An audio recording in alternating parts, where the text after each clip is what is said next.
Net Zero 2050 is in the headlines as an emissions reduction target supposedly in line with our Paris commitments and endorsed by most countries and big fossil fuel producers. But even though it might sound like a safe emissions reduction target, it's not. It's an excuse to defer absolute emissions reductions. The emissions we have already added to the atmosphere are enough to push warming to an unacceptably dangerous 2 degrees.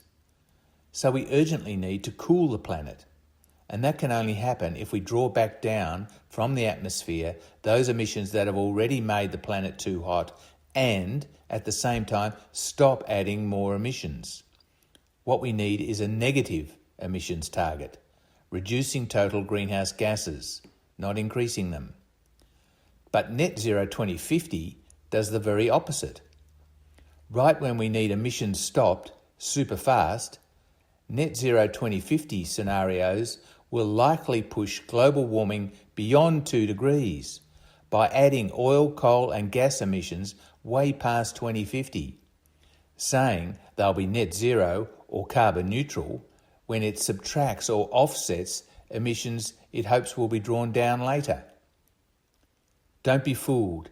You can't cool a burning planet by trading drawdown for more emissions.